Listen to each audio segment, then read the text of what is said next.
I've heard you speak about this before, and I think this is prevalent in the dental industry, is that imposter syndrome of, I'm not supposed to be here. I'm not supposed to be helping these people. I'm not qualified. Even though you might be the most qualified in that particular subject, it tends to creep in. So you were able to overcome that through this process? It took a minute. It did, for sure. But I feel like I did overcome it, though I'll be honest, I think all of us still have those moments. You know, I'm going off to ADOM to speak this week, and every time I prepare a talk, I think, what if I say this whole thing and then everybody in the audience is like, duh, you know, like. That makes me feel good, because I literally go through that process myself. I'm like, is this, I'm going to say something so stupid that everybody's going to look at me and go, that's the stupidest thing I've ever heard. So I think a lot of people deal with that. In fact, what I was told, someone once told me that if you're walking up and you just are like, I'm going to kill it, I'm the best at this, there's probably something off there, right? Like there should be some nervousness as you walk through to either speak or do something big that's pushing you out of your comfort zone. I hope that's true. I know people who don't seem to be shaken at all, but I think that's the thing, is we all think that nobody else is shaken because we look at them and we think they're so good. They're the person everybody looks to for this. And what's strange, or what I understand about that imposter syndrome, is that it's like, it only gets worse. Like the more successful you become, the worse you feel that you shouldn't be there or don't deserve it. You know, I carry with me this, it still creeps in. The doctor whose practice I built before I moved on, and I mean, I literally built it on my back, told me one time that I could have really been something if I had gone to college. Wow. And so I was insecure about that for a really long time, especially even as I owned practices. I would have young dentists say things to my partner like, well, she's just a dental assistant. And so I let that stuff really, really bother me.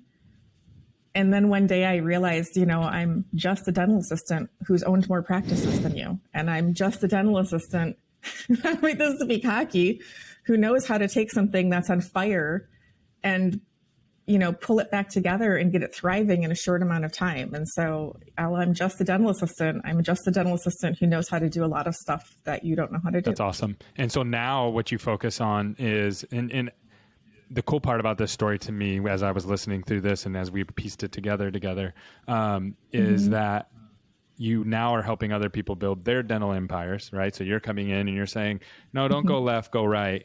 Yeah. And you kind of had to go through all that stuff to get there, right? Like if you didn't go through all that, you wouldn't be able to have all these different ideas about private equity. And so that's the cool part for me as you begin to work through that. So now you're in I'm going to help others build their empire. What is that like? Where are you at now? What are you doing now? And how is it going? Well, there are a lot of questions. It's going really well. I really enjoy what I've always believed is, and the reason I built this affiliate model instead of a DSO at the time, which this has its challenges, I don't necessarily recommend this, is that I just always believed there isn't one exact way to run a dental practice. There isn't one exact set of rules that work for every set of patients, for every set of clinicians, and helping people figure out with some clarity. And that was hard for me because I wanted to create an environment where there's autonomy, and yet then I really struggled to manage it because people wanted to do what they wanted to do. And I promised them that. And it was wrought with problems of communication and a lack of clarity.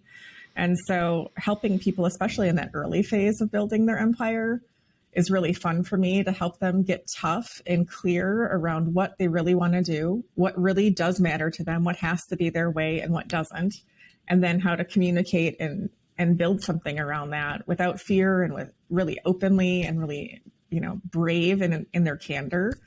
Like that is really, really fun. It's almost like, it feels like I can have this moment to spare somebody a painful path that I had to endure. Yeah, that's great. And then, so you were in the middle of COVID, your business, you were consulting in the middle of COVID. Is that right? Mm-hmm. So what was something good that came out of COVID for you business wise? A couple of good things came out for me.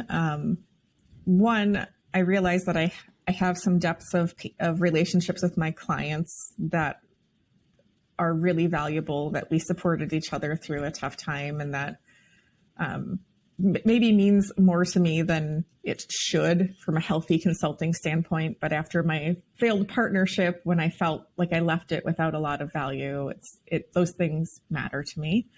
But also I had been traveling just a lot. I mean, I was gone all the time. And so realizing that I could still have effectiveness in shifting more of my coaching to virtual. So you were traveling, just to be clear, you were traveling for work a lot.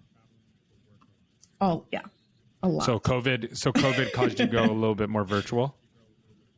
Yeah, which has just given me back some balance. So I still travel because I like to, and I like to spend time with people in person. That's important to me. I just enjoy it, and I think I get something a little different out of it. But I don't have to do every interaction and every visit, every session in person. And so, I've lost some status with the airlines, but I've gained some time. That's the video title clip that we're going to use right there, losing status with the airlines. So so walk me through that transition, because I had a huge COVID digital communication transition. I'm curious to how that happened for you, and what changed. I get it, you're not traveling as much, but what else changed behind that? Well, what I was hesitant to do, or I think really scared to do, were more of my full day sessions where we would do these strategic full days. I just struggled to imagine that could be done very effectively via Zoom.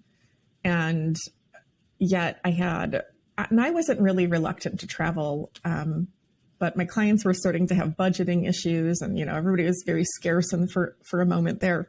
And I just said, well, why don't we try this? And I just made a pivot, and I tried to keep going what I could get going.